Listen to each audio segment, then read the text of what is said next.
पुष्प के बदले शरण। एक समय की बात है, महात्मा बुद्ध अपने शिष्यों के साथ मगध आए हुए थे। वह एक चंदौसा नाम का मोची गांव के बाहर अपनी कुटिया बनकर रहता था। उसके परिवार में उसकी पत्नी और 4 बच्चे रहा करते थे। चंदौसा की कुटिया के बाहर एक बड़ा सा तालाब था, जिसमें बरसात का पानी जमा हुआ करता था।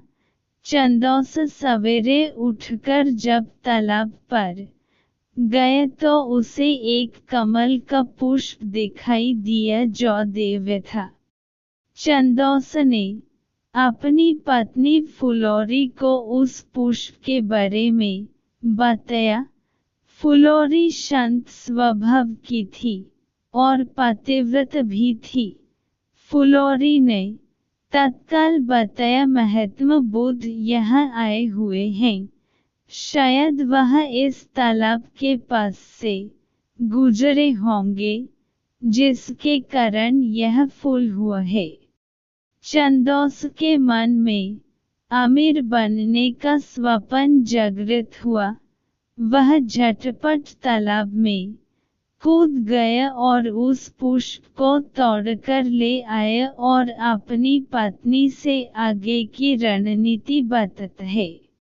मैं यह पुष्प राजा को देकर इसके बदले ढेर सारा मूल्य प्राप्त करूंगा और हम लोग अपना जीवन आराम से व्यतीत करेंगे। फुलौरी, यह तो अच्छी बात है, यह पुष्प हमारे किस काम का, यह राजा को ही दे आइए। चंदौसा, ठीक है, मैं शीघ्र ही लौट कर आता हूँ, कहते हुए वह राजमहल की ओर तेज कदमों से निकल पड़ा। रास्ते में चंदौसा को तेज कदमों से जाते हुए एक व्यापारी देख लेते हैं। उसके हाथों में दिव्य पुष्प देखकर व्यापारी के मन में उस पुष्प को प्राप्त करने की अभिलाषा जागृत होती है। व्यापारी आवाज देकर चंदौसा को बुलाते हैं और उस पुष्प का मूल्य पूछते हैं। व्यापारी उस पुस्तक का मूल्य 2 स्वर्ण मुद्रा देने को तैयार हो जाता है। किंतु अंत समय में चंदौसा यह सोचता है, व्यापारी जब इस पुष्प का मूल्य 2 स्वर्ण मुद्रा दे रहा है, तो राजा अवश्य ही इसके अधिक मूल्य देगा। व्यापारी को न करते हुए वह राजमहल की ओर दौड़ता हुआ निकल गया। राह में राजा रत्नेश आते दिखाई दिए। चंदौसा ने उस पुष्प को राजा को दिखाया। राजा उस पुष्प का मूल्य 5 स्वर्ण मुद्रा देने को शीघ्र तैयार हो गए।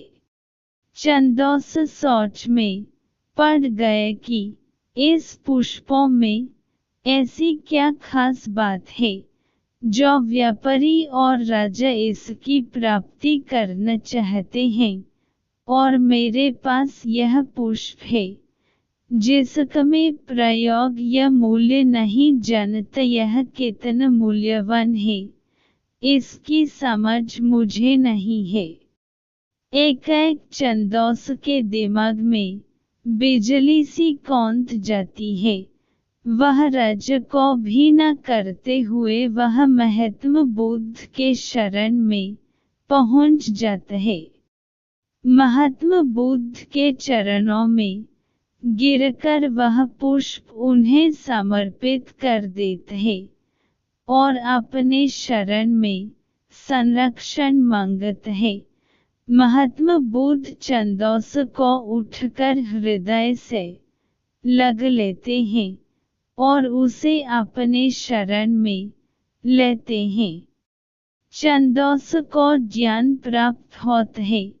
फिर वह अपने समझ में ज्ञान के माध्यम से समाज की पीड़ा हरने का प्रयत्न करता है और आजीवन महात्मा बुद्ध का शिष्य बन जाता है।